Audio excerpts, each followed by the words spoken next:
Hello all of you, welcome back to the pretty skilful us. आज के इस video में हम बात करने वाले हैं कुछ ऐसे फ्रेजेस, कुछ ऐसे सेंटेंसेस के बारे में जिनको आप अपने बच्चों से बात करते वक्त यूज कर सकते हो। मैं हमेशा से कहती आई हूं कि इंग्लिश सीखने का बेस्ट तरीका यही है कि सुनो और बोलो, सुनो और बोलो, इंग्लिश का इन्वायरमेंट क्रिएट करो।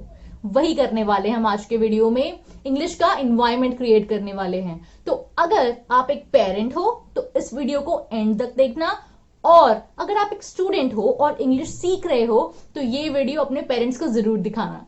तो चलो फिर शुरू करते हैं। तो हम शुरुआत करेंगे सुबह की पहली विश से, जो कि है गुड मॉर्निंग।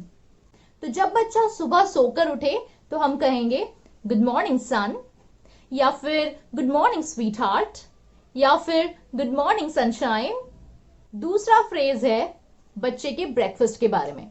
आपको उसको पूछना है कि आप ब्रेकफास्ट में क्या खाओगे। इसको इंग्लिश में कैसे बोलोगे? इंग्लिश में आप कहेंगे what will you have for breakfast. बारी आती है थर्ड फ्रेज की, तो वो है हेल्प के बारे में। सपोज आप अपने बच्चे की हेल्प चाहते हो किसी काम में, या फिर आप उसको एंगेज करना चाहते हो अपनी किसी एक्टिविटी में, तो आप कहोगे please help me in the kitchen, जिसका मतलब है किचन में मेरी हेल्प कर दो। या फिर आप सिंपली बोल सकते हो please help me dear. Fourth phrase है एप्रिसिएशन के बारे में, यानी कि आप बच्चे की तारीफ कर रहे हो, उसको प्रोत्साहित कर रहे हो। तो ये आप कैसे करोगे इंग्लिश में? सपोज बच्चे ने आपका कोई काम कर दिया, या फिर सिंपली आपको प्लेट में खाना लाकर दे दिया, तो उसको अप्रिशिएट करना तो जरूरी है। इंग्लिश में आप कैसे अप्रिशिएट करोगे? आप कहोगे that's so sweet of you, that's so kind of you, that's so nice of you.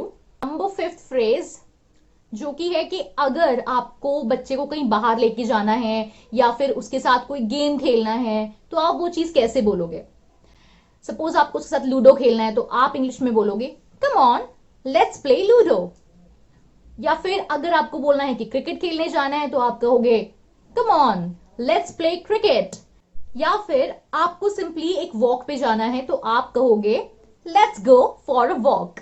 Next phrase है अगर आप अपने बच्चे को पढ़ा रहे हो, या फिर उसको कोई ऐसी एक्टिविटी करा रहे हो, कोई गेम खेल रहे हो, कोई क्वेश्चन आंसरिंग का कुछ गेम खेल रहे हो, तो जब भी वो सही जवाब कोई देता है, तो आप उसको वो सही है कैसे बताओगे? आप बोलोगे यू आर राइट, या फिर आप बोलोगे एब्सोल्युटली राइट। नेक्स्ट फ्रेज है मिस्टेक से रिलेटेड। अब मिस्टेक तो भाई कोई भी कर सकता है, आप भी कर सकते हो। अगर हो जाए तो मान लेना बहुत अच्छा है। कैसे मानोगे? बोलोगे oh my mistake, oh I was wrong.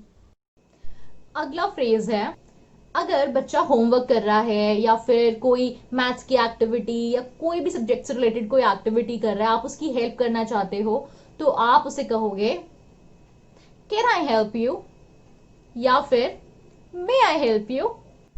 अब बच्चा आपके लिए कोई काम कर रहा है, आपकी हेल्प कर रहा है बिना कुछ कहे, या फिर वो जो भी काम कर रहा है आप चाहते हो कि वो आगे भी करे उस काम को, आपको उसको अप्रिशिएट करना पड़ेगा। वो कैसे करोगे? आप कहोगे आई अप्रिशिएट दैट। अब अच्छे दिखना तो भाई सबको पसंद है, और सबको कॉम्प्लीमेंट सुनना भी पसंद है। तो कॉम्प्लीमेंट कैसे करोगे? आप कहोगे यू लुक नाइस, या फिर आप कहोगे this dress looks nice on you, जिसका मतलब है कि ये ड्रेस तुम पर बहुत अच्छी लगती है। अब ये तो हो गए सारे फ्रेजेस। इन सब के अलावा वर्ड्स जैसे कि है sorry, thank you, welcome, excuse me, please, ये सारे वर्ड्स को भी आपको अपनी कॉन्वर्सेशंस का पार्ट बना के रखना है।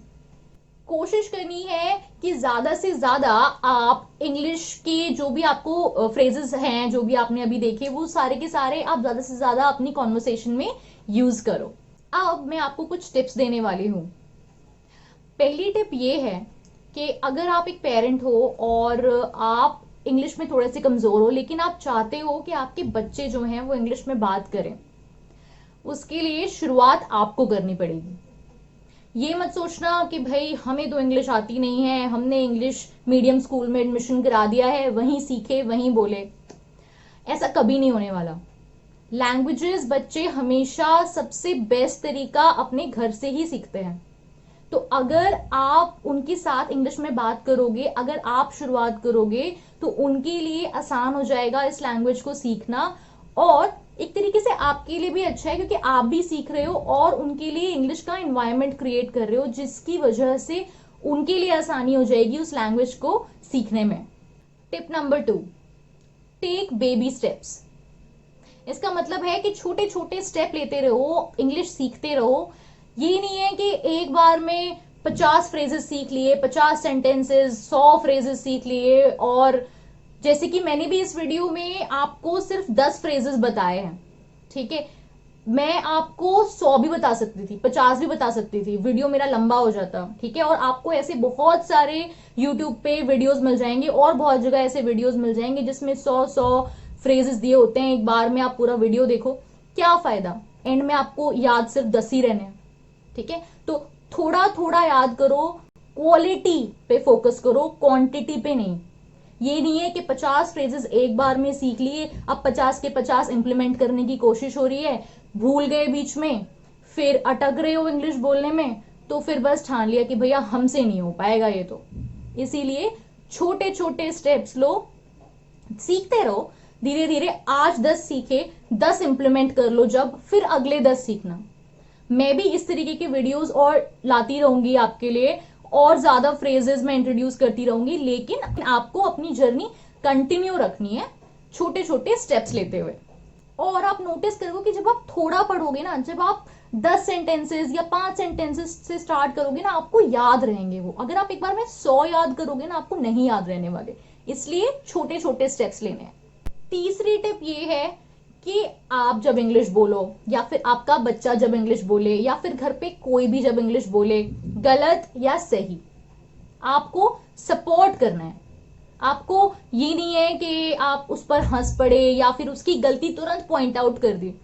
करेक्ट करना पड़ेगा, ठीक है, आप बाद में पॉइंट आउट कर सकते हो। पॉइंट आउट किया, आप लेटर ऑन उसको एक्सप्लेन कर सकते हो कि भाई ऐसे नहीं था, ऐसे था। लेकिन आप उस वक्त पे उसका कॉन्फिडेंस ब्रेक मत करो ये बोल के कि अरे ऐसे नहीं था, या फिर आप उसके ऊपर हंस पड़े, उसका मजाक उड़ा दिया। वो चीज नहीं करनी है। एक दूसरे को सपोर्ट करना है इस जर्नी में।